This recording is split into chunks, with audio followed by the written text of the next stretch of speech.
सध्या वेगवेगळ्या शहरांमधून किंवा अमरावती शहरामध्ये सुद्धा अशा काही अफवा पसरत आहेत की जे काही ॲडोलसंट मुलं आहेत किंवा टीनेजर मुलं आहेत ती गायब होत आहेत किंवा अमरावती शहरामधून अशा काही टोळ्या आलेल्या आहेत आणि मुलांचं गायब होण्याचं प्रमाण मोठं आहे, अशा पद्धतीच्या अफवा पसरत आहेत. या माध्यमातून आपल्या माध्यमातून माझी नागरिकांना विनंती आहे, अमरावती शहर आणि परिसरामध्ये अशा पद्धतीची कोणतीही टोळी अस्तित्वात नाही किंवा अशा पद्धतीने कोणतीही मुलं गायब होत नाहीत किंवा हरवत नाही आहेत. अमरावती शहराच्या पोलिसांच्या माध्यमातून आपल्याला विनंती आहे की अशा कोणत्याही अफवांवर विश्वास ठेवू नका आणि जर कोणी अशा काही अफवा पसरवत असेल तर त्यांची पण माहिती आमच्यापर्यंत पोहोचवा, आम्ही त्यांच्यावर कायदेशीर कारवाई करू. पुन्हा एकदा मी आपल्या सगळ्यांना सांगू इच्छितो की कुठल्याही प्रकारे मुलं गायब होत नाही आहेत किंवा अशी कोणतीही टोळी अस्तित्वात नाही आहे. त्यामुळे मुलांच्या गायब होण्याच्या कोणत्याही बातमीवर कोणीही नागरिकांनी विश्वास ठेवू नये. आपल्याला काही शंका किंवा अडचण असल्यास आपण आमच्या 112 नंबरला कॉल करून त्याच्यावरून शंका निरसन करू शकता किंवा आम्ही आपल्याला बीट मार्शल किंवा संबंधित पोलीस ठाण्याचे अंमलदार हे सुद्धा पाठवू शकतो. ज्या नागरिकांकडून अशा पद्धतीचे मेसेजेस अनावश्यकरित्या फॉरवर्ड केले जातील किंवा कुणाला काही माहिती दिली जाईल त्यांच्यावर आम्ही सायबर पोलीसच्या माध्यमातून लक्ष ठेवतो आहोत आणि बातम्या चुकीच्या फॉरवर्ड करणाऱ्यांवर, अफवा पसरवणाऱ्यांवर सुद्धा आम्ही कारवाई करण्याची तजवीज ठेवलेली आहे.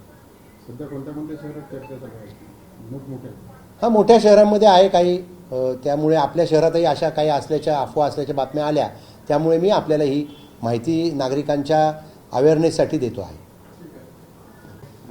सर, नागपुरी गेट पोलीस स्टेशनमध्ये आज एका व्यक्तीला लहान मुलांना पळवलं म्हणून लोकांनी खूप त्याला मारहाण केलेली, काय प्रकरण? शहरामध्ये अशा प्रकारची जी अफवा आहे की लहान मुलं पळवणारी टोळी आलेली आहे किंवा मुलं गायब होत आहेत, अशा पद्धतीच्या कोणत्याही अफवांवर नागरिकांनी विश्वास ठेवू नये. नागपुरी गेट हद्दीमध्ये सुद्धा पोलीस ठाण्याच्या हद्दीमध्ये एके ठिकाणी एक युवक असा फिरत असताना त्याला लोकांनी केवळ अशा अफवेच्या संशयावरून माल हँडल करण्याचा प्रयत्न केला, परंतु तात्काळ त्या ठिकाणी पोलीस पोचून त्याची काही सुटका केलेली आहे आणि त्याला कोणत्याही प्रकारे नागरिकांना समजावून सांगितलेलं आहे की अशी कोणतीही घटना नसून मुलं पळवणारी टोळी किंवा मुलं गायब होणारा काही प्रकार आपल्या संपूर्ण शहर आयुक्तालयाच्या हद्दीत अस्तित्वात नाही. याबाबत पोलीस सतर्क आहेत, जागोजागी आमचं पेट्रोलिंग आहे आणि त्याच पद्धतीने नागरिकांना माझं आवाहन आहे, अशा अफवांवर विश्वास ठेवू नये आणि तुम्हाला काही अडचण असल्यास 112ला किंवा जवळच्या पोलीस स्टेशनला संपर्क करावा.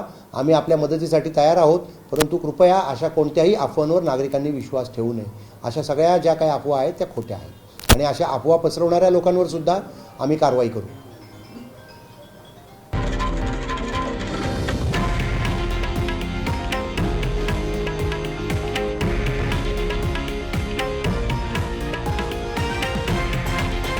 हे आहे देशातील नंबर 1 न्यूज नेटवर्क आणि आपण पाहत आहात TV9 मराठी, एकमेव.